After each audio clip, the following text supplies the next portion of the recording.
and welcome to a new episode of the BeMySource podcast. I have a very special guest here today with us, a colleague of mine, Mr. Simon Davis. I have been fortunate during my professional career as a researcher to know and come across a number of people who have made dramatic turns in their careers away from industries that had nothing to do with their deepest personal interests and towards work that is rooted in history, story, and the kind of research that properly gets under your skin. From my own life as a from my own time doing provenance research, I can immediately think of another Simon, Mr. Simon Goodman, who left the music industry to spend decades recovering his family's looted art collection and doing much of the archival research himself.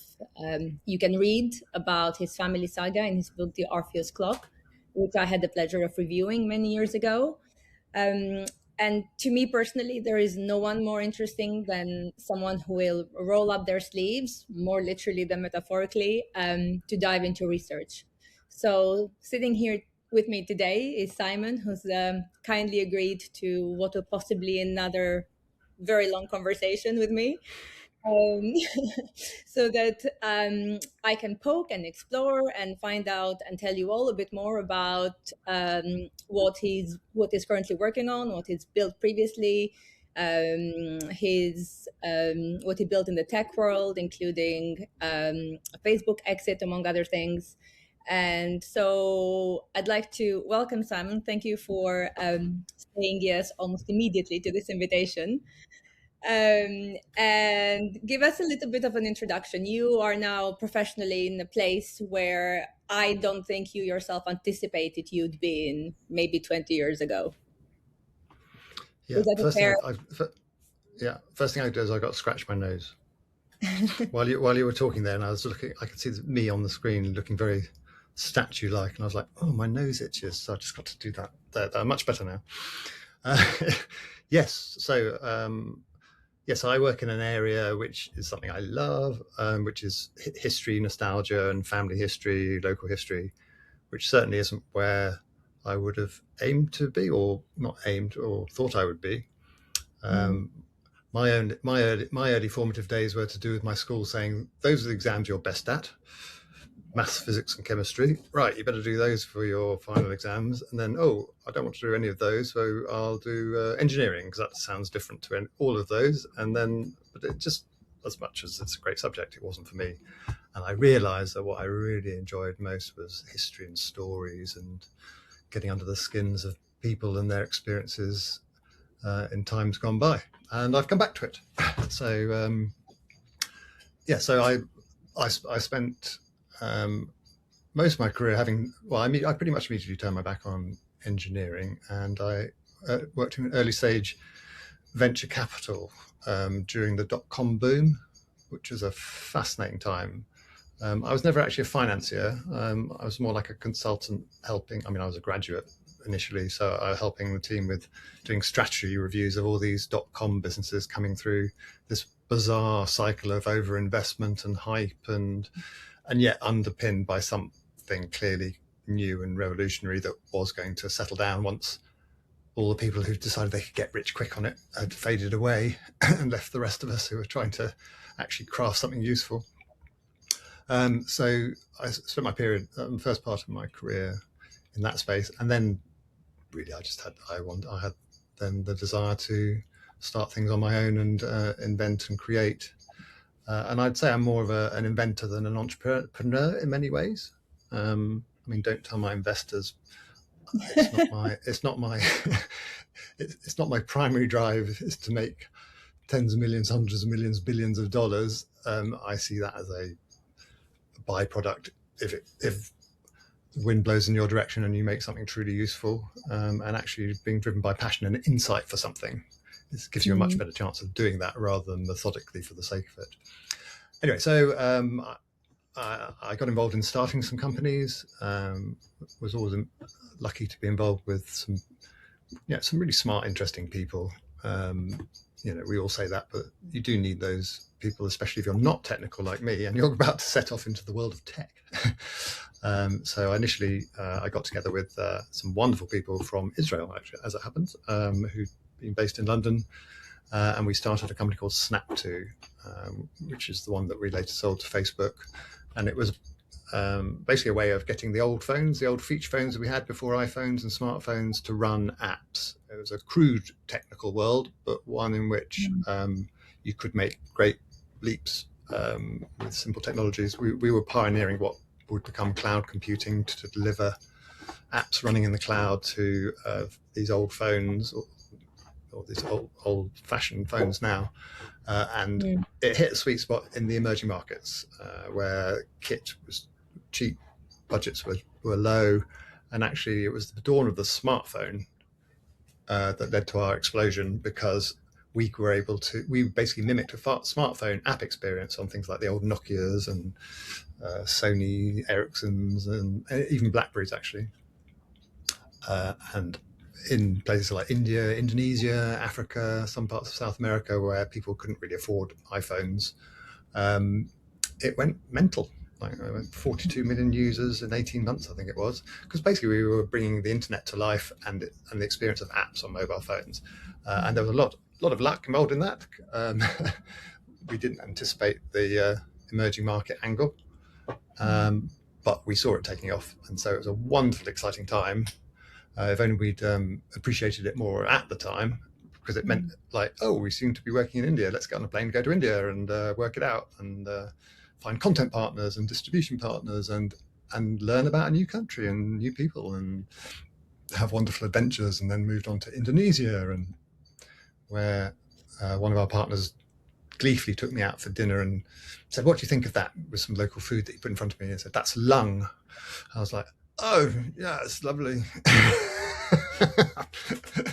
It wasn't lovely, actually, which proves I don't like lung, because it wasn't like I went, "Oh, that's lung, lung, yeah." It was like, I was like, ugh. And then he told me it was lung. So there's my tip from the top: don't eat lung, even if it's cooked, and especially not if it's still part of the organism that is using it. So anyway, that was that business. And yes, Facebook bought it because they were floating, and they needed to prove to the market that they could move beyond their first billion users, and they also needed to prove they could do well in mobile. People forget now, but it was questioned by all the analysts if they could do that, and we offered a gateway into the emerging markets. So Facebook's platform now in the emerging markets is still our same platform. They took all the engineers over to California. So that was a great success story. And to be honest, I've obviously lived off that ever since and never done anything meaningful again.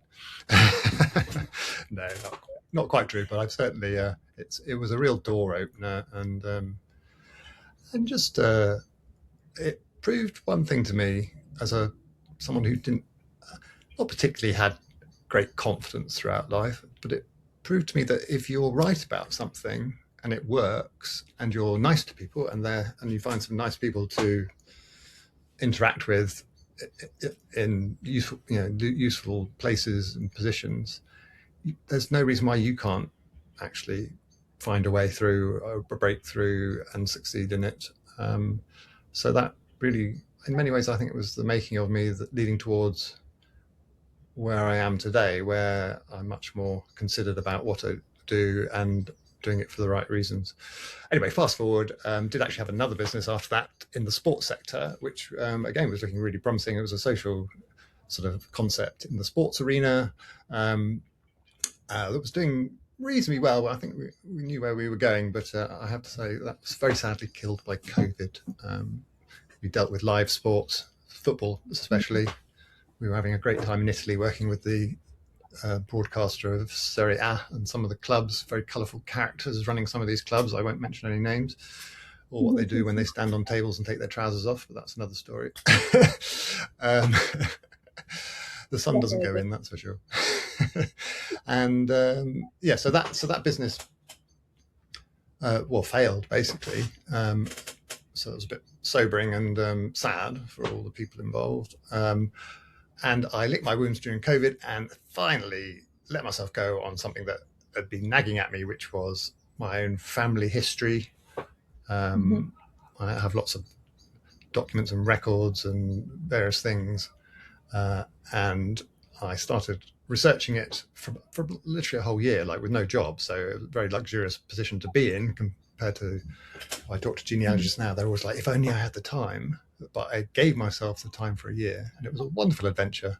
Um, it's good. It's a good hobby for opening a bottle of wine or having a gin and tonic and finding yourself at 3 a.m. still going at it. 5 generations back, just another glass. I Um, mean, there's something riveting about the research that just has a grip on you, doesn't it? I mean, I can't relate to the drinking part of it, but I've been known to pull. The only time you'll catch me pull an all-nighter for anything nowadays is because of some research case that like will not shut down when I'm trying to go to sleep. But there is an origin story to this, right? So, was it your father who handed you a notebook one evening, and it had there were like farm accounts from the Welsh, from a Welsh border farm, and it was from the 1870s, how did you according know to that?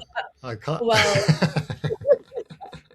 That's amazing. I, Lucky I wish guess. I could say it's because I had some source into that I've questioned There you go. personally. But Claude seems to know everything about you. So usually I just went and it's like, oh, let's see, as a starting point, how much does Anthropic know about Simon? And except for the fact it told me there's a ridiculous amount of people named Simon and asked me to clarify which someone I Yeah. mean, Simon I told Davis. you, I'm the Tottenham Hotspur football player. That's me.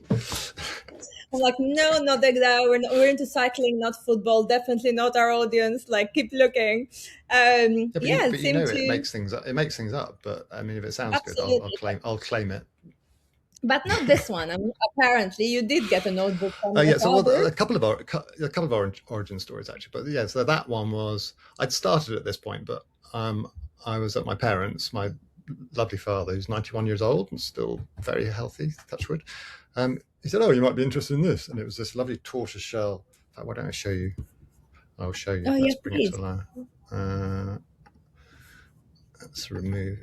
See if I This can is still great evidence use as it. to why you always go to the source for information because Claude did not have a picture of So right, the guy. I'm going to open my family archive, and of course, I have to point out Oh, brilliant. this is our product. This is our product, our platform now. This is where it led me. Mhm. But if I go to so I can hop up my tree. So I'm down the bottom here, blurred out. That's my grandfather. Here's my grandmother.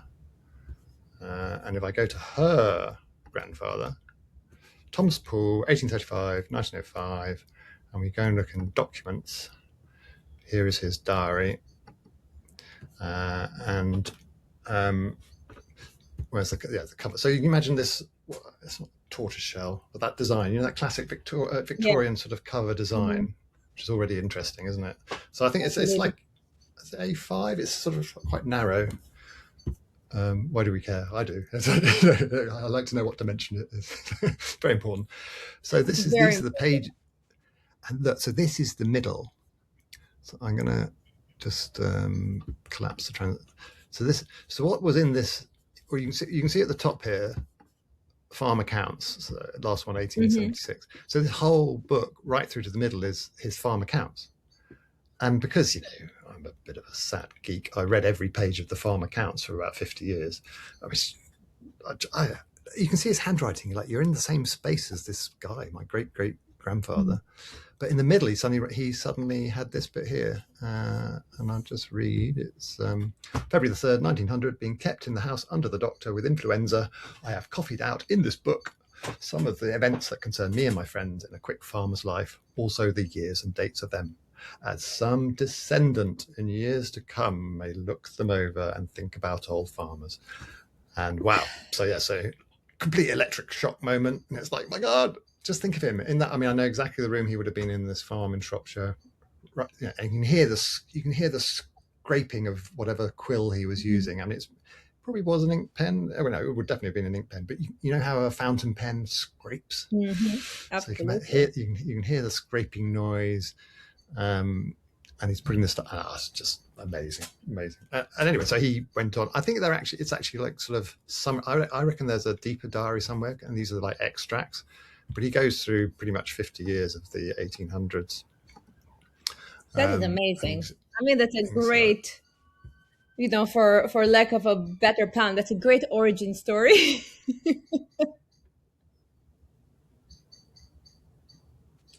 Oh, you're back. I paused deliberately when you stopped so that you can just cut it and go straight to it. You said that's a great. I said for lack of a better plan, that's a great origin story for where your career. Well, the other half of the to. origin story is if I go to his granddaughter. So here's Thomas. I'll go and skip down to his granddaughter. Where's she gone?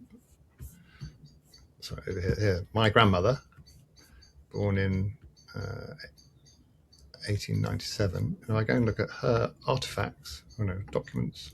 Oh no, put it under pool. I can look at artifacts under here. She had this.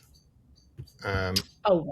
So she had strokes, and I only knew her latterly because my father's the youngest in the family by some way.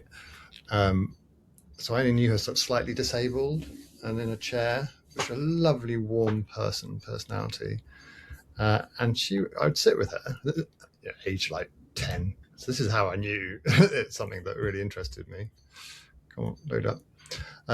What this is, it's a Victorian pocketbook from, I think it's 1836. I've written 1833, maybe it's 1833. So it's a pocketbook, again that tortoiseshell pattern on the inside, different document.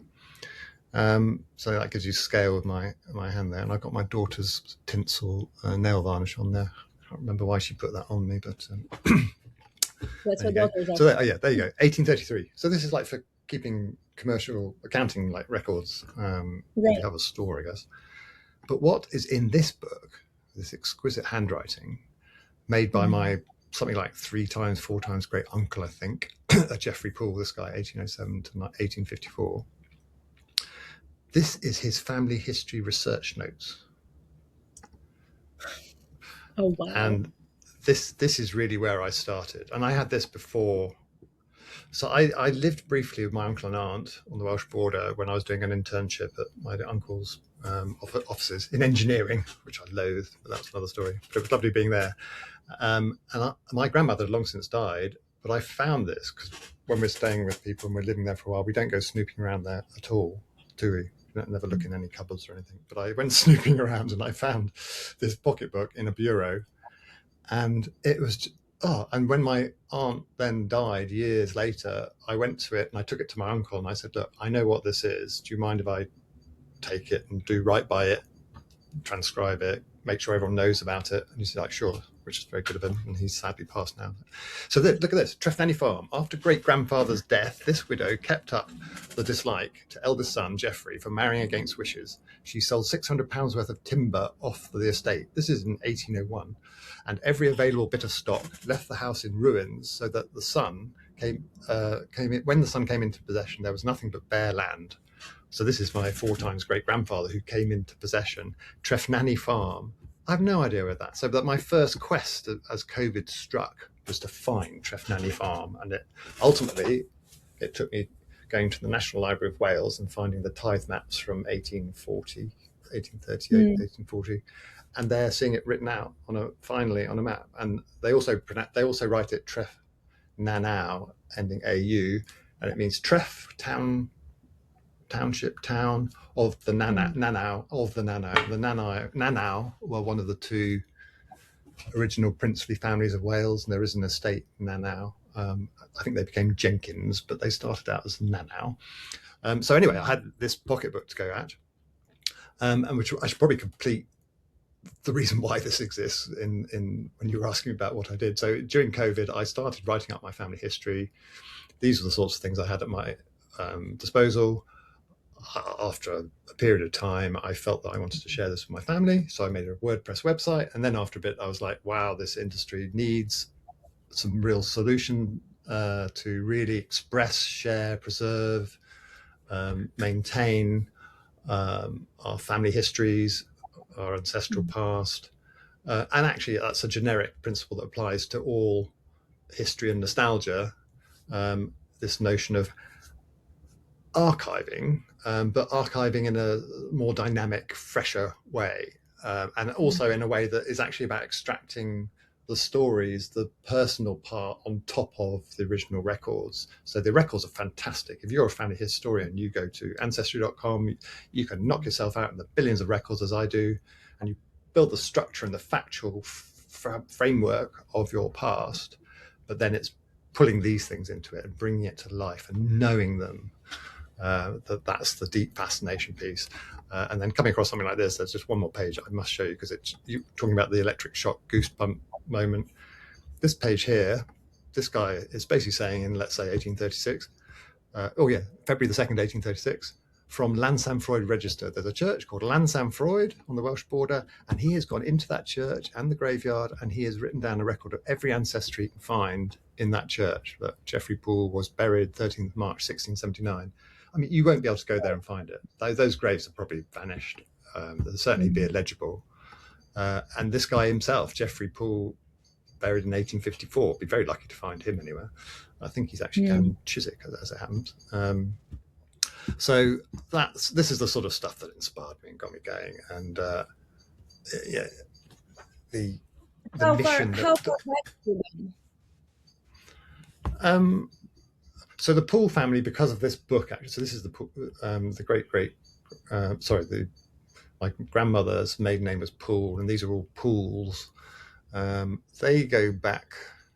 If you look up here, we do this thing where we generate all the families you're descended from and the generation they came in. So the Pools nice. Take me back to here, like, so the Nightingales, you can see going way back. And they're around, actually, I haven't extended beyond. Why is that there? John Nightingale. Oh, sorry. Excuse me while I just correct something so that he shows. So these guys go back to the 1600s. I haven't actually filled them in because they've got a few unknowns. But the family I have that goes back the most is the Peter family, 1480. You've got there. So it's interesting. So let me take this guy here, Thomas Peter. Media. I mean, he's got a thing on the floor of a church, which also remembers his, I think it's 5-year-old daughter who dies of smallpox. That's his grave in the middle of a church. What's interesting when you look at your family history, most people, we span a massive social divide. So on one side of the spectrum, I have Irish ancestors who came over during the Irish potato famine to Manchester. And one of them, the only job he could get was a night soilman, so going around at night, literally shoveling shit. Then you come the complete other spectrum. This lot, the Peter family. I mean, they're descended from royalty. I haven't quite got them back to, but I think Edward I probably. They link up with a family called the Arundels, who led the Cornish rebellion and ended up being hung, drawn, and quartered. So but the thing about if you those families, of course, the difference is records. So if you've got one where if they have any element of aristocracy about them, I mean, a lot of these people have their own. Some of them have their own Wikipedia pages. That's just a doddle to go back. But I would just say, the bit that fascinates me is actually much more recent. So that's fine going back and back and back, but it's not the personal journey I'm on to find it. So I'd say the most fascinating to me is my great grandfather and just above. So if you see, that's my grandfather, my great grandfather here, T.P. Davies. I mean, that's my dad's grandfather. So he and all his cousins remember him. I know about him. I know what his character was like. And they had a Victorian photo album, so I've got pictures of all the siblings, and then I can find out about their children. And that generation has become hugely fascinating to me. He married his first cousin, so I'm directly related to that side of it. So I go sideways, and I can see all of them too. I know them inside out. And really, tracking them down and understanding. So he was a farmer. I've got all his farm documents, and I know the names of his horses that used to pull the plough. I know where their graves are. And then you'll come across stories like here. So he had a brother, Matthew Henry Davies, and you're like, where is he? He's disappeared. I know that if I go to his profile here, yeah. It So must these are all it these. must become a bit of an obsession, I think, inevitably, if you find yourself, I think, and you probably will agree, in one family there's usually one person that just becomes a go-to person for family history, and the person who just knows everything. So you become a bit like a living encyclopedia of your own Yes, family definitely. history. And I don't even need to ask who that person is in your family, because I think anyone would really have trouble to, they'll just be, fighting for second place in this race. How do you find the process? Do you think it's intriguing to your family that you're doing this? Do you think there's always members who think it's like a bit redundant? It's like, why do we care what happened 5 generations in the past? I mean, I, in my own research, I don't do genealogy, but doing art historical research, and inevitably you have to speak to ancestry and genealogy researchers, and they are as obsessive about finding out these details of people's long gone by just as much as I am about finding details of paintings that might have been created centuries ago. And it's easy to see that fascination of like, I must know. I'm not sure if that is like a condition that we've not diagnosed properly yet. We're all in a But condition. yeah, it's a real obsession, and it's Yeah. realistic. But your point is something Yeah. very interesting, which is the level of interest across the family varies enormously. And you're right, there Mm, is generally one person in an immediate family group of a generation. And in my father's generation, it's his cousin, Veronica, and who's in her mid 80s. And she and I skulk around graveyards together, have wonderful times, adventures. And she's the one who has, I mean, all these pictures come from her, actually. She's just mm, amazing amount of stuff that she's not let be thrown away. And the tragedy is, if you have a generation that doesn't have a person like that, so much goes in the skip, frankly, when each generation dies, which is another reason for doing what we're doing, actually, because digitizing and getting it into an environment where a family can find it, even if they're not mm. that interested in it yet, or a next generation will be, is part of our sort of purpose. And I don't I don't go around pushing it down the throats of shoving it down the throats of my relatives. It's more, can we create a space that um, the family knows is their family archive, whether they go there or not is their choice. Just in the way we have a national archive or a county archive, I know it's there and I know I have a right to go there, so that when the time comes, I can go there, or future generations will know where to go. So we say that we are creating a family archive at the heart of a family. Um, Mm. and there are technical mechanisms to help with that. For example, if I go to the home here, it's blurred to keep my identity private, but that's me in the middle. I'm at the center Mm. of it. If I go to another tab up here, I'll just need to change archive. But this is the same archive, but my cousin Tim has logged in, so he's at the center of it. So it's not a static website of my family history. It's a living archive in which all its members come in, and it filters everything directly to them, and they can add to it. I Mm. control permissions, but ultimately it's about getting family members in, finding some other people to shoulder the burden of being admins. Well, it's not a burden, but you know what I mean. And especially in the Mm. future generations. And the other mechanism we have for making sure that it survives is a bit of an ethos as well. So um, we we so especially that's almost the dry, very old stuff that really doesn't touch a lot of people. The closer you get to now, i.e., nostalgia, that does unite family members. So yeah, my Mm. cousins. If I go and look at my grandparents, so if you go and look at my grandparents in places, I have all these places that they lived, starting with where my cousin and I. This is where our parents grew up. These are our parents. That's my dad, little Mm. cheeky chap. That's my aunt, my uncle. punctuated with photos from my grandparents, and I mapped their life. And there's a link here. You can make these journeys through the information. They moved here just after the Second World War. That was a requisitioned building that they got hold of to renovate after the army moved out. Some lovely stories around that. And of course, we knocked on the door to visit, and there's my dad outside the summer house with his mother with his school cup, and it was still there when we went and knocked on the door in 2024. But they moved again, and I'm going to get to the point in that they have one more house here, and then my grandparents after this house. And you can see I'm just making this nice journey of these people for whoever's interested. But now we get to the house that they retired to, and this is where all my cousins and myself, we remember. And my cousin Joe said, "Oh, I've got Grandpa's toffee pot." I'm like, there it is. She's still got toffees in it. So sweet. And then these are that's my cousin Toby.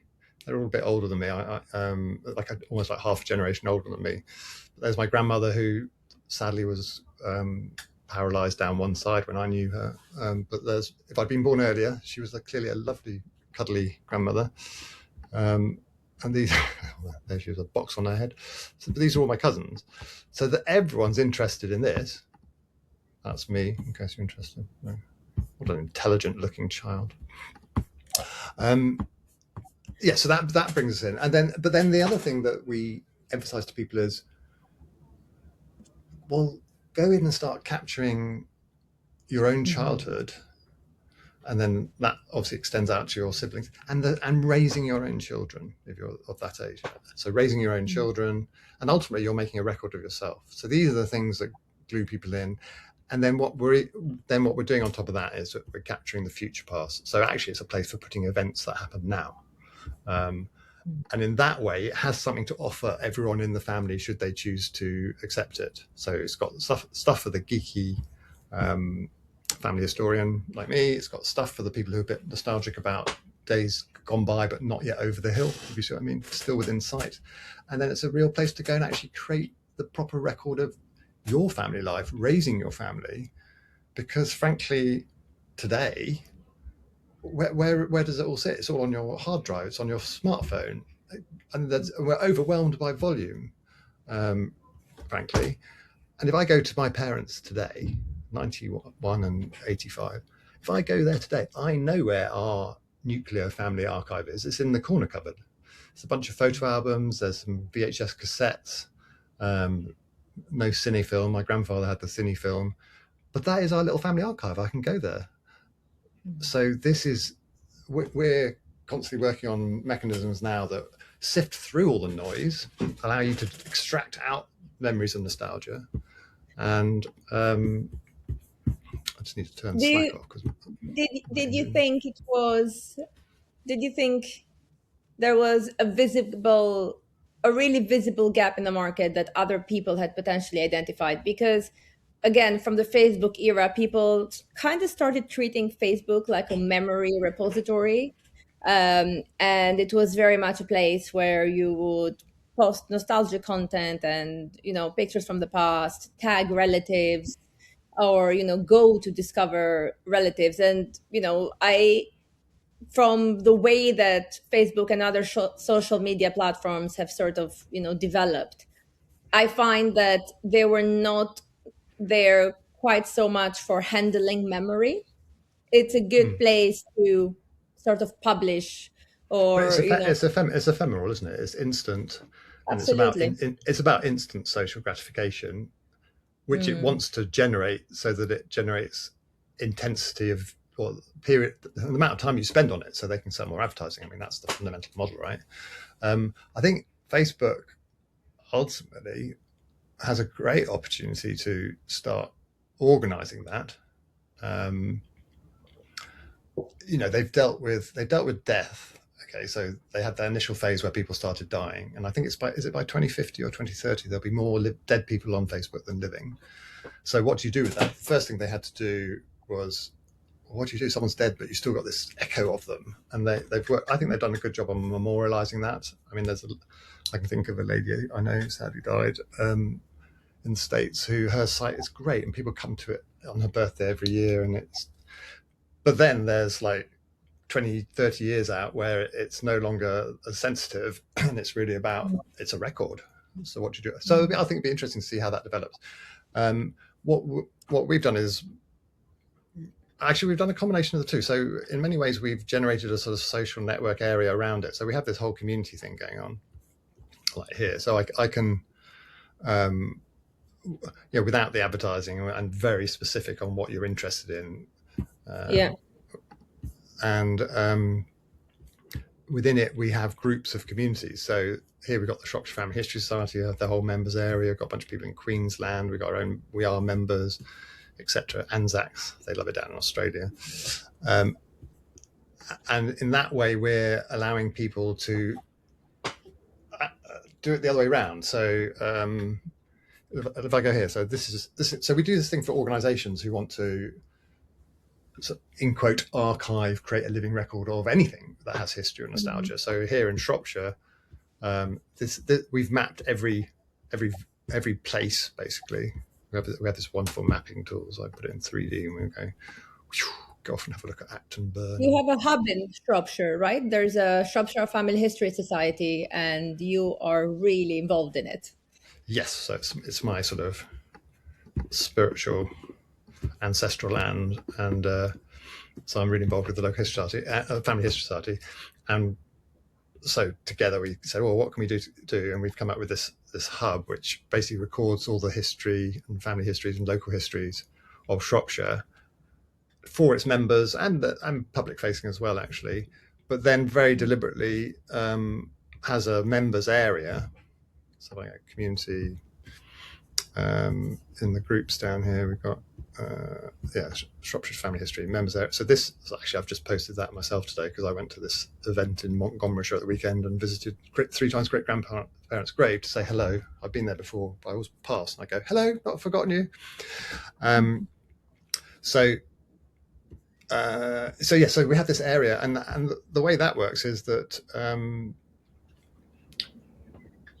it's like a sort of like a Facebook, but it's coming from the archive. So the archive is publishing out, but it's not losing track of where it's indexed as a record forever. You see what I mean? So you're using the ephemeral part to surface stuff. Yeah, it's like having a museum. It's like you're not going to go to the museum every day, every week, every month.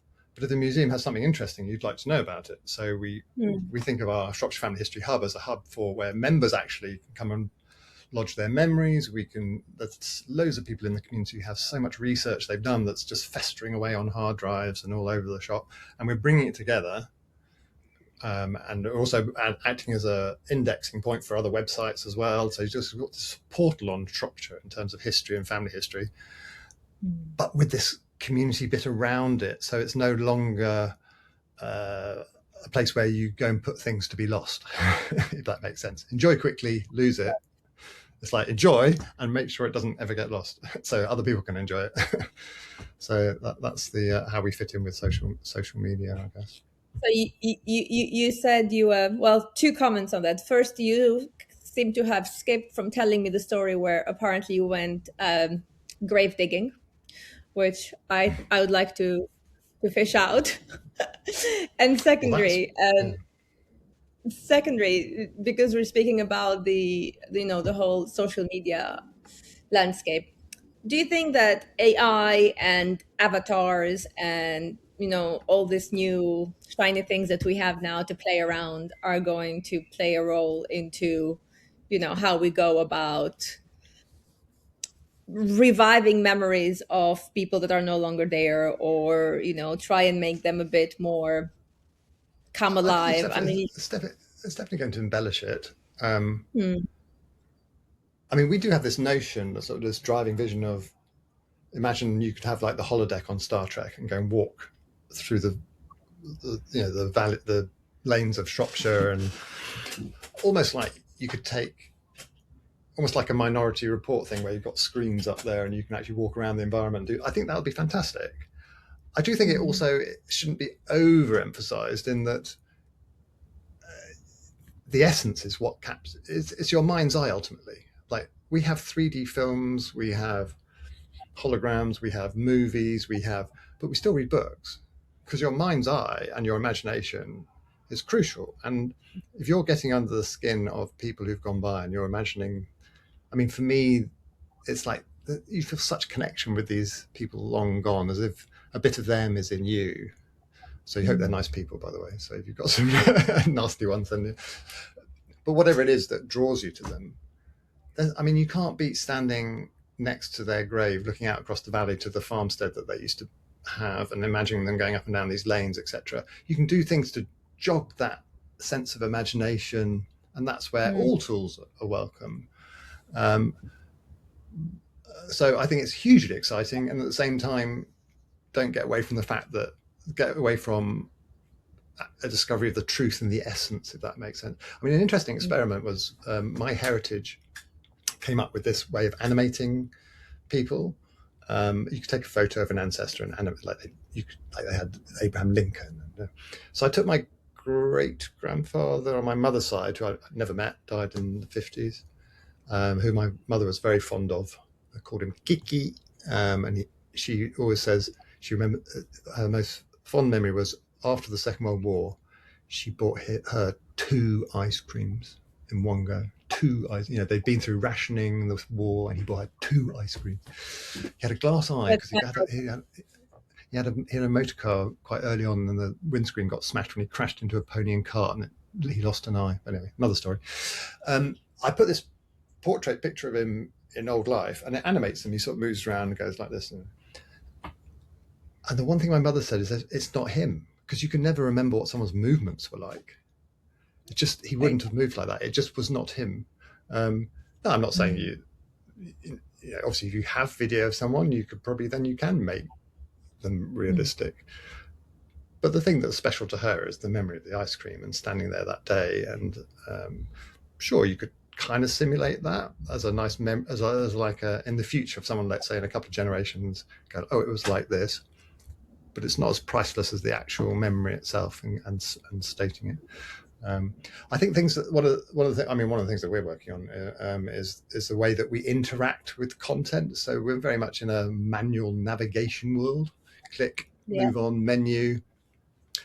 And quite frankly, it won't be very long before we simply talk to archives. We just say, oh, tell me about this. And we're working on a virtual character called Gene Pool. You can see what we did there. And Gene Pool is going to he's going to literally say, you'll say, "Oh, tell me about my World War ancestors," and he'll be pulling in assets, like, "Oh, you got this, and here's a trench map of that," and da, da, da. That to me is where the next stage goes. It's reducing the. I mean, like, you can sit down and watch a documentary so much more easily than you can navigate around. Why do you watch David Attenborough on, the life of the big cats in one part of Africa? You could go and read about it. You could study it, but when he brings it to life, so I think that's going to be a big step forward. I think media is going to evolve into. We've got video. We had portrait painting. We had photos. We had video.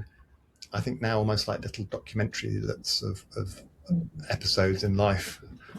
You get those people who painstakingly make them, with movie editors, and they got their clips. I think that's all going to become much more accessible. We all do things that are enriching but take zero effort.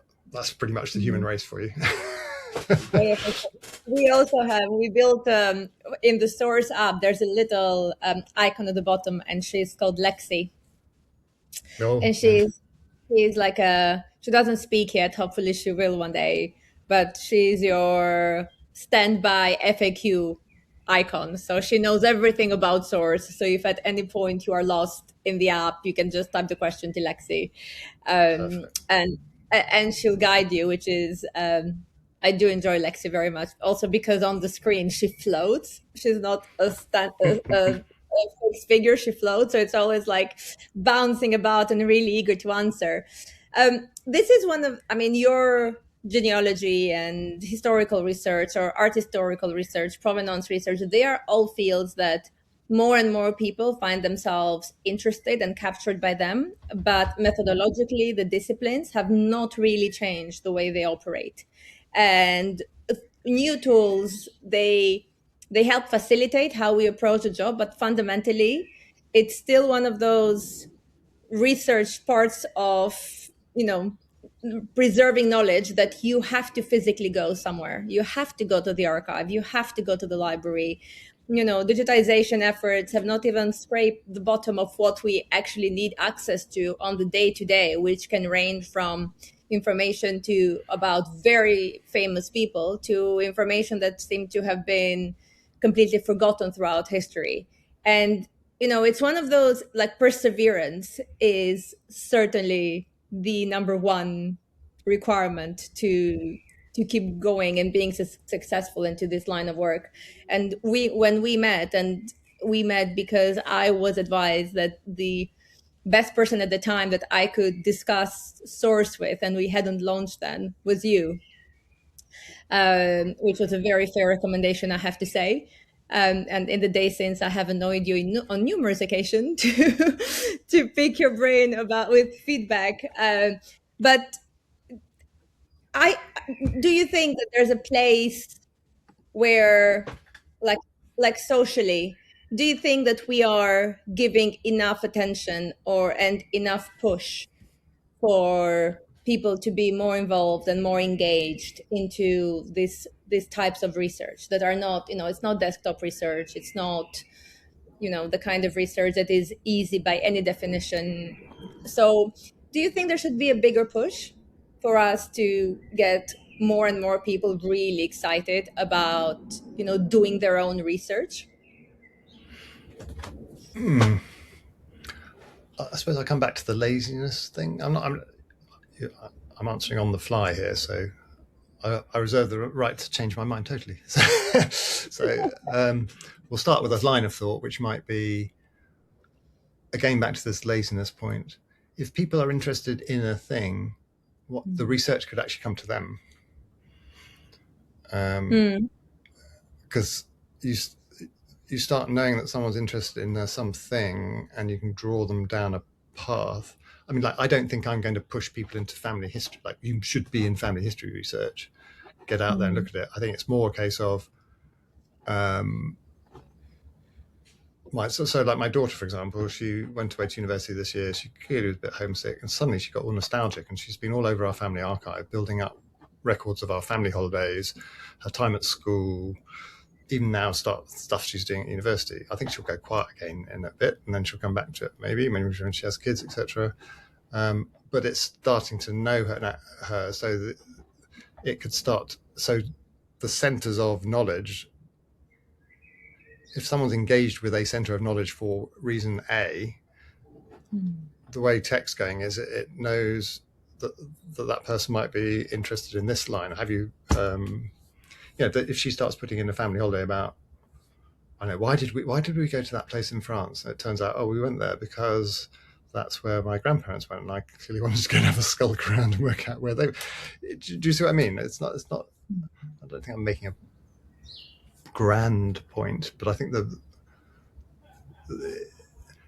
it's more that we know more about people and where to try and draw them in where they're truly interested in something, and we can reduce the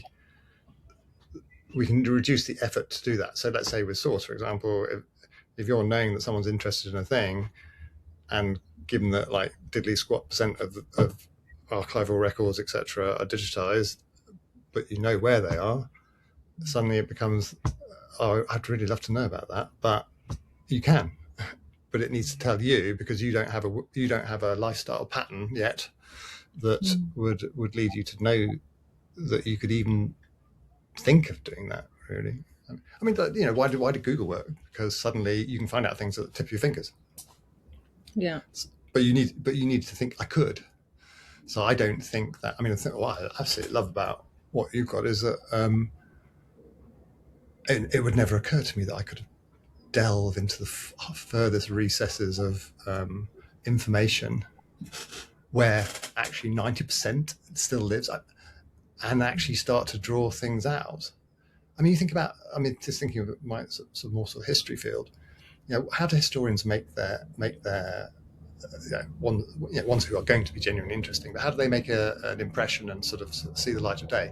They find a story in history that no one's found yet, and they express it brilliantly and they research, etc. Like I was listening to Anita Anand, who does the Empire podcast with William Dalrymple, and she I forget exactly what it was, but there was the story of an Indian princess, I think, who was brought up in the family of Queen Victoria, something like that. It's absolutely fascinating. Got involved in the suffragette movement, and who would have thought? And just anyway, but she knows as an academic, there's stuff out there, and she's, people like her are constantly going through, in quotes, obscure record sources in search of gems. But if you, I mean, you're making the first leap of democratizing all information, because it's not going to be digitized anytime soon. And even when it is, I think that you'll sit on top of that, working out what it all means for people as they start to pick up an appetite. So I think your point about appetite is good. Appetite is something that can be whetted. There we go. That's the analogy one. It's about whetting the appetite and then making it really digestible and easy to swallow. Oh, brilliant. Fantastic. We must write that down. All spilled down with a nice fine Chianti.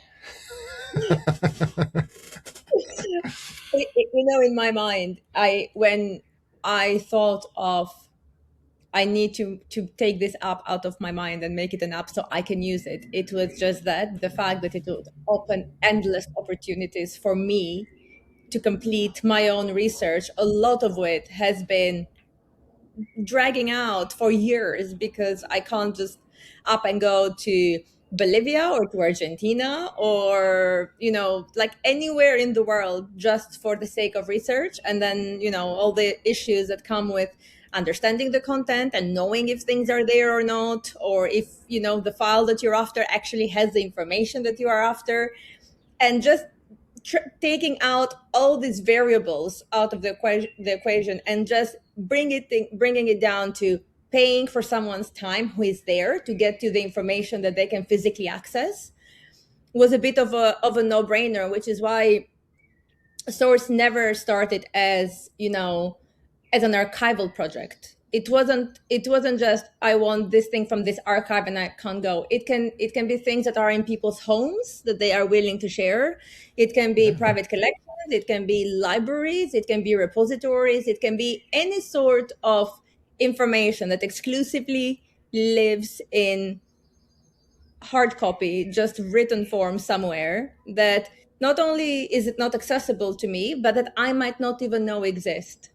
So I was very much, my appetite was was going crazy because I thought the possibilities this will open would completely change the way I do research. And Source has only been live for a few months, and in that time, I have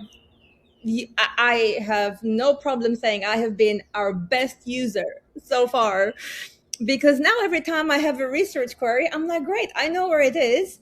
I can't go. I have a toddler and I have a million other things running in parallel. I do not have time to just go somewhere to retrieve something. I'll still go if it's a whole research day and I need to consult and cross-check a lot of material. But the efficiency element of I can have this instantly. I mean, the other day I was doing some research in the evening. I posted a title, went to get some really cold water because this was during our May heat wave for future reference. And I came back to my phone and there was a notification that somebody had claimed the job to get the material for me the next day. And that took less than 3 minutes, which was really validating to be like, okay, great. I mean, people are still at the library, even in the heat wave. There's still people, it's business as usual, doing research. And I can just get this information from someone else a lot quicker than I would be able to get it myself.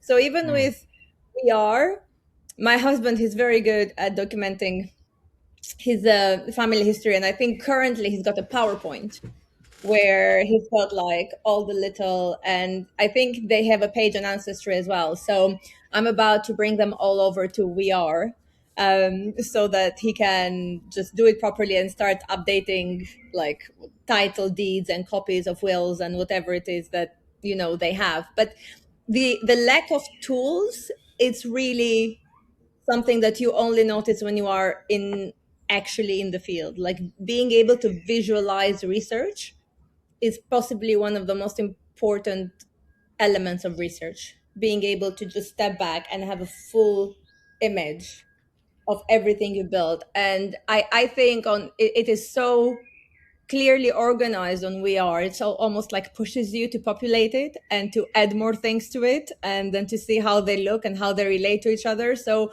who are your main users currently? Do you think, is it individuals? Is it professional genealogists? Who do you find is the main people using it currently? I say, well, mainly individuals. A lot of them are professionals, and then there are some professionals using it for clients. And actually, we're going to make some modules that make that more of a productized sort of thing, i.e., account manage, managing your clients. Because the thing that a professional raised this notion with me. So just like me doing my website, a professional delivers you a report, maybe a website even, but it's a static thing. Whereas when they work with our platform, they generate the archive, they invite their client in, and they get their client to invite their whole family in, and then they start their work in plain view. So the family sees the professional producing stuff, and they're like, "Oh, well, I've got this, I've got this, I've got this." So and by the end of the project, you've achieved the goal of establishing in the minds of the family members of the person who paid for the research, who, by the way, generally they're doing it because they want their family to know about it.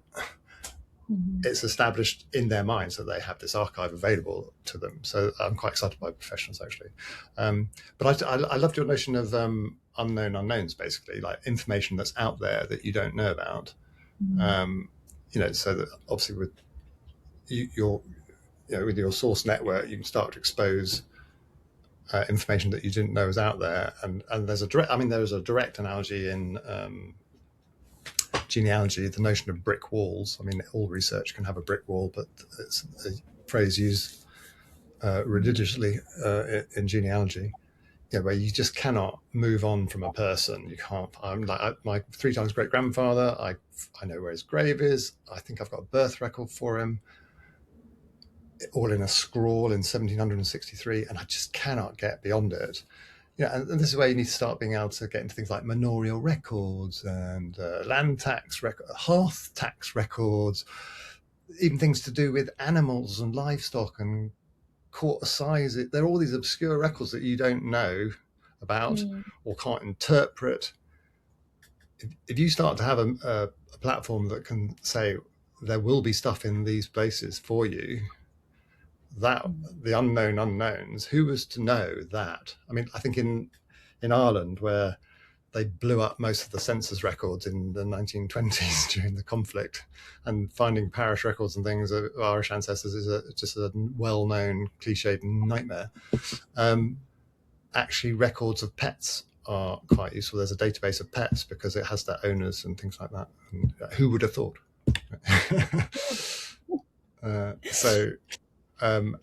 Actually, just the network of content, even if you can't go and see it yourself, well, given that that's the majority of it, is a starting point. And then, I mean, I think what you're doing is you'll inherit a structure where even once it starts getting digitized in 200 years' time, you'll be able to plot paths through it, again, revealing the unknown unknowns.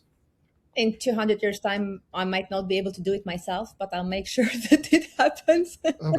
See, look, you're just not doing the right research. You haven't. Definitely not my current focus. No, my research has been so much. I'm only 356 years old. I know I don't look it, but great shape. I am my great grandfather. Out of curiosity, did any of the sides of your family have a coat of arms? That aristocratic bunch, quite a few of them. I did do a course on heraldry. I mean, it's nice, it's interesting, but yeah. There's I think if you just write to the Heraldry Society, they're able to pull the exact timings on when the coat of arms were granted or taken back. Or we've come across a lot of like seals and stamps on the backs of artworks, and in the beginning it was just really, really funny because the way that the average person would describe a seal has nothing to do with the vocabulary that a heraldry expert would use. So what was like a dragon on top of a tower surrounded by shells. Like the description came, and we were struggling to read it, which is like, okay, I think this is I think it was £80 that you pay in when you send the request, and somebody just finds a particular entry for you. And I just thought that's the best £80 I've spent in my life, because no matter how long I spent, trying to decode this and describe it properly, I would not have gotten. And it was before AI engine, so we never run it through an engine. But even now, out of principle, I would never run a seal or a stamp on ChatGPT or Claude, because there's people out there it's their whole career, their whole life mission to just be absolutely educated on, just knowing this thing. So out of principle, we don't use AI for any seals. So we just, if there's a person to ask, I'd rather ask a person. No seals or penguins, definitely not. You're reminding me of my new hobby, which is mudlarking on the River Thames.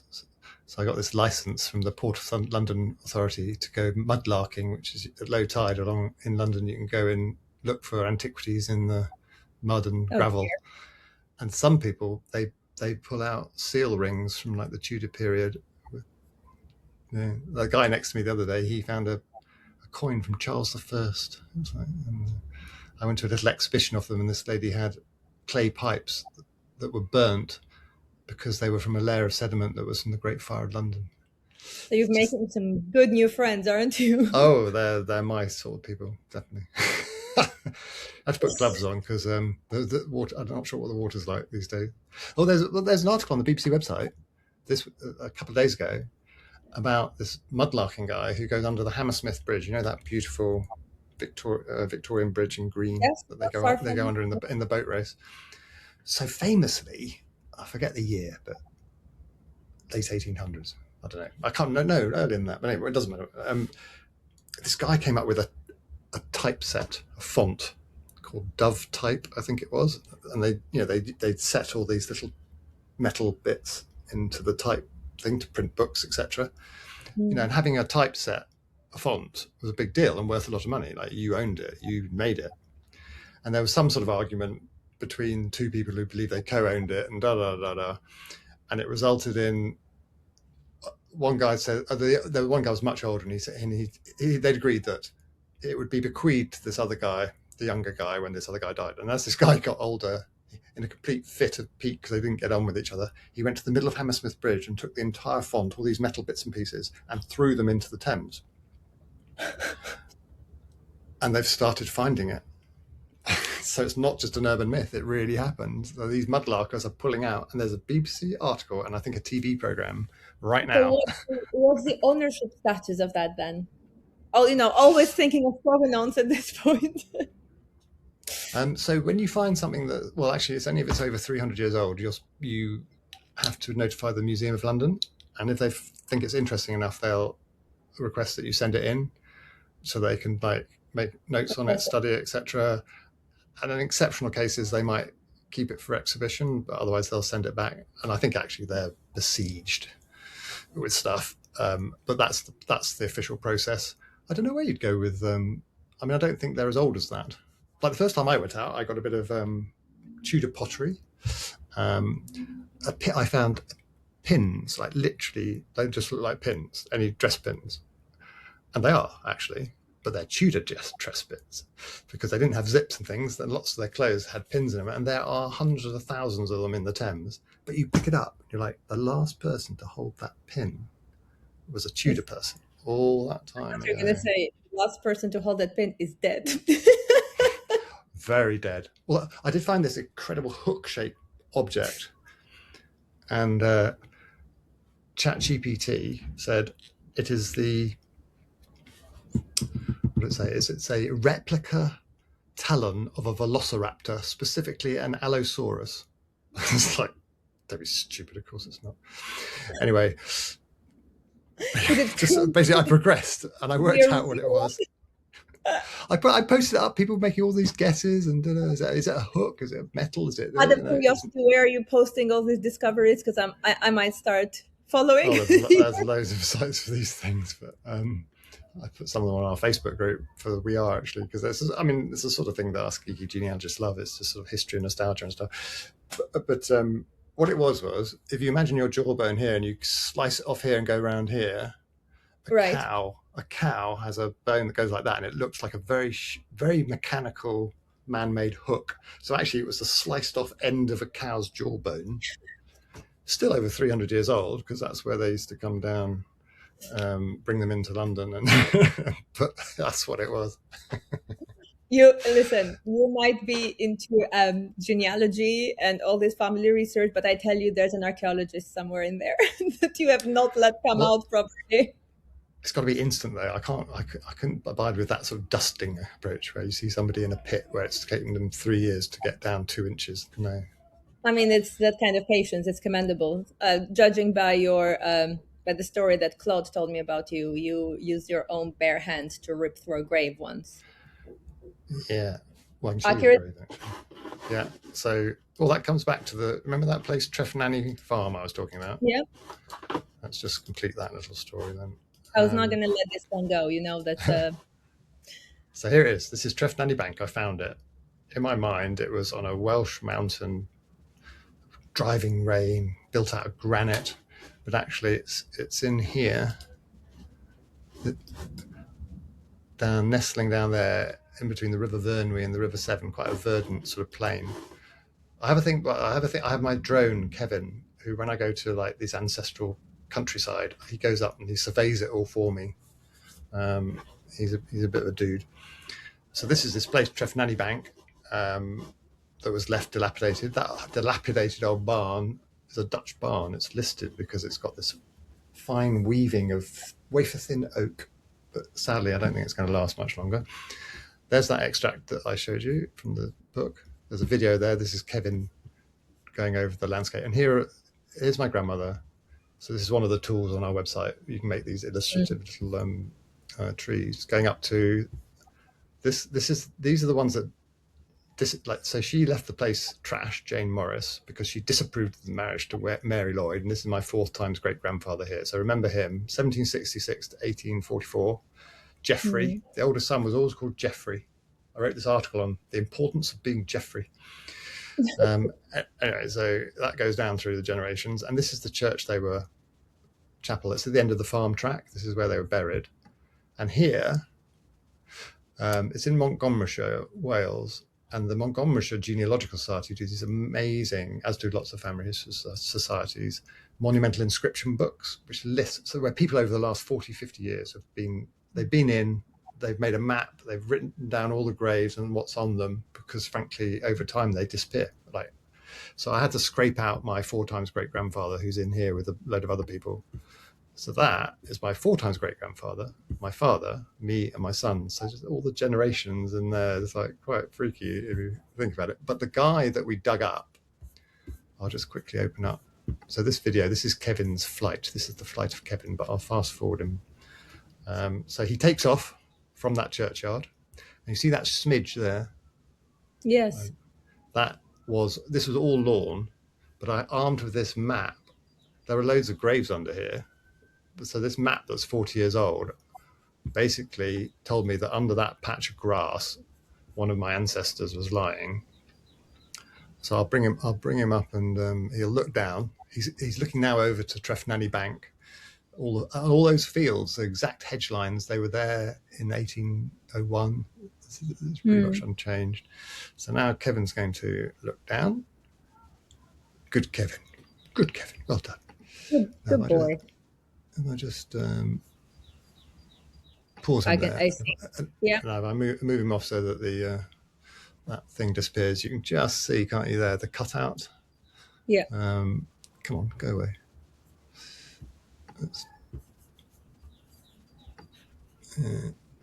That's easier. Oh. Well, you got the idea. Yeah. Yes, I see. Okay. Yeah, so that's Makes sense. that. But my son and I, with a penknife, we cut the turf. I'm sure the groundsman's delighted, but I kind of feel the purpose of a graveyard is to be a place where you can go and find the dead. I mean, loads of the other ones, they're great. Their stones are stacked up against this wall. They've lost their position. Anyway, so that's Kevin, and he goes off. Oh, look, that's the map. You see, look, and that one there is that. This is how we knew where to go. We'd researched all the spots. Anyway, so that's you Brilliant. asked about cutting it, and that's how we found that place in Trefnelly Bank. That was a bit of grass, a bit of overgrown grass is no obstacle for a real researcher, is it, Simon? No. This is the tide map, by the way, that finally showed the place. That was.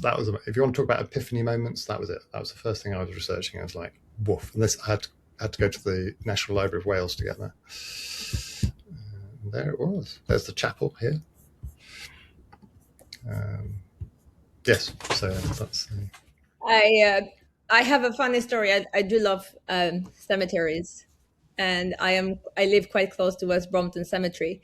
And about a decade ago now, when I was doing my master's thesis, I was writing about some British works of art that went missing during World War II anyway. And I was going artist by artist, and I had just been writing about Edward Wandsworth. And I pulled an all-nighter, and I remember my sister walked in and said, Angie, I think you need some fresh air. You've been in front of that computer for way too long. So I made a cup of tea and I walked to the cemetery. I'm like, I'm just going to have a walk. And just as I walked into West Brompton, I could see like a procession. I don't know if there's been like a memorial or a funeral taking place. So there were cars driving. So I thought, oh, I'm just going to step off the main road. And I cut through a couple of graves. And Florence Nightingale is buried there. And behind, I just walked, and there was this completely just ruined, grass overgrown grave, and I was not being very careful, and I tripped on it. I pulled my tea, I was really cross, and then I look up, and it was Edward Wandsworth's grave. Yeah. He would be very grateful, because I think I don't think you should be, in quotes, respectful of graves. I think they're there to be embraced. Like if I was lying down there, brilliant, somebody trips over on it, I'd be like, that'd be fantastic. That's the irony of it, because it had never really occurred to me to see where he was buried, nor it was. I stood there looking I love visiting graves. Oh, they're just at the tombstone, and I was like, "But there you are, thanks." But yeah, it was fun, and then I got completely obsessed with finding out who is buried in West Brompton. yeah. And I love that place, and obviously it's got catacombs. You can visit them, and this is a fascinating book, The Servant Story. It's about the Duke of Sutherland's, not specifically about them, but about the engine that ran them in about 1830, and the guy that ran the estates for him, a guy called Edward Locke or John Locke, who's really like the CEO of a huge corporation like Ford Motor Company in effect. He's buried there. He's buried in Brompton Cemetery. I mean, he was an MP. He lived in Burlington Street. He was a man of stature, and he ran this absolutely phenomenal estate. Well, I can send you evidence next time I'm there of where he is. I'll go hunting. That's him, James Locke. Dashing. During COVID, I volunteered for the West Brompton Cemetery. They have a society of volunteers that runs it. And it was great fun. Also, there was not much to do during COVID, and it was very close to me. And I'm like, I'm here all the time anyway. I might as well make myself useful. And it was interesting how many, I'd never been in there, but it was fascinating how many people would just walk in and say, "Can you help me find this grave? Or do you know if this person is here?" And a wonderful space. It's beautiful. It's always so alive in a way for it being a cemetery, but it's always full of activity. And I love West Brompton Cemetery. It's one of my favorite places in London. It must be an amazing habitat as well. The wildlife in there must be amazing. Oh, it's wonderful. And they have, and it's always full of people running, cyclists, pets, photographers. It's been a movie set for quite a few movies. Whenever I see a glimpse of it on TV, I get so excited as if it's like my own house. I'm like, oh, I know where that is. Wonderful I'll, place, West I'll, Brompton. I'll, I'll show you another cemetery thing. I mean, cemeteries are just the bee's knees. We go to the cemetery, and we'll go to no, wrong one. So this was a couple of great grandparents that I called in on. So three times great grandparents. So they see John and Martha, see their faces. Mm-hmm. I think somewhere, is it here? I'm trying to remember where I put it. I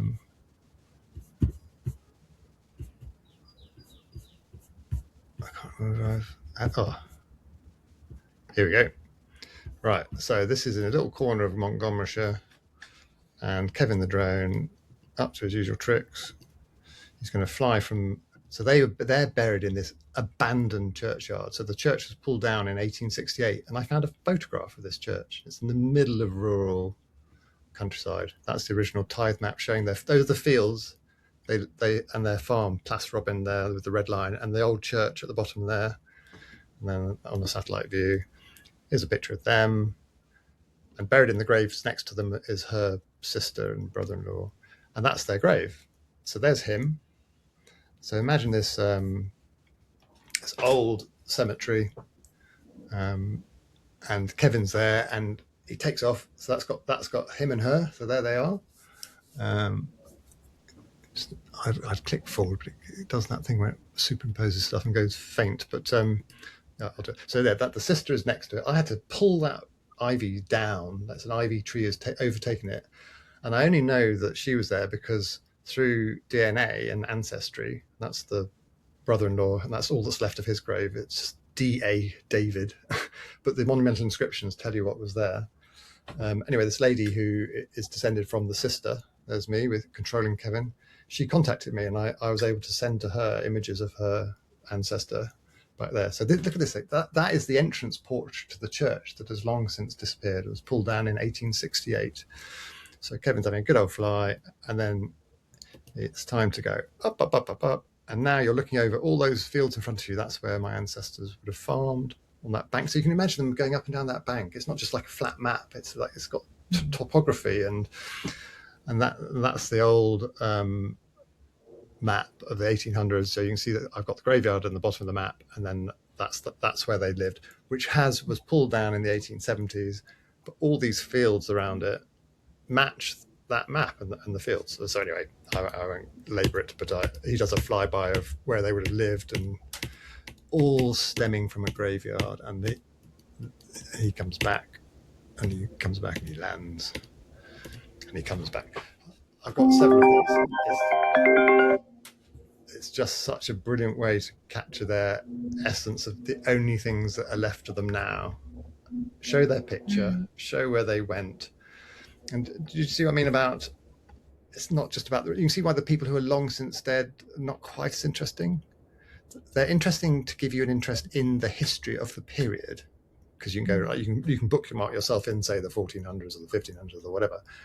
But those guys, I can go and find them, see them, and go around and imagine, like so their daughter married my great-great-grandmother. She married this other guy from the other side of the Vale of Montgomery, and I've sent drones all over it. It's like, how did they meet? Look, they're over there, like muddy lanes, and it turns out I think they were non-conformist Methodists, so they used to have touring preachers. Maybe that's it. Don't know. Anyway, that's what really gets. Isn't there so much to find out? Isn't there so much to discover still? And, well, it's the journey, isn't it? Yeah, and aren't we actually, lucky I'd be very selfish if I found it all, because it's a bit cruel, really, because the people in generations to come with the same fascination. It's the search. I mean, that's the buzz, right? It's the mystery solving. Well, there's always ways to pick up a thread, and Totally.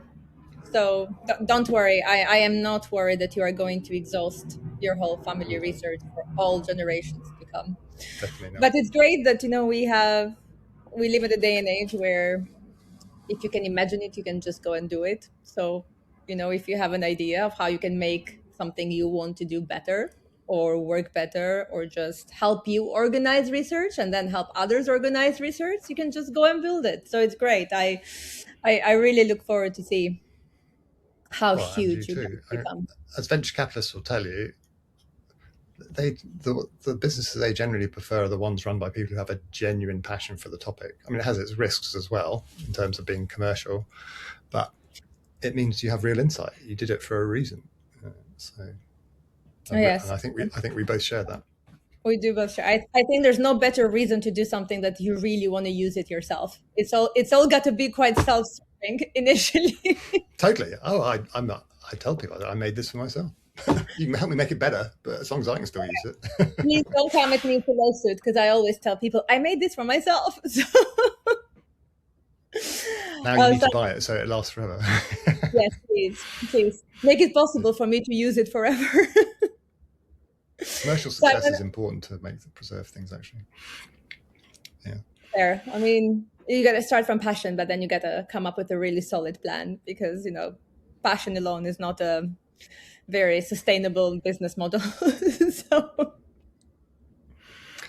Doesn't pay the bills.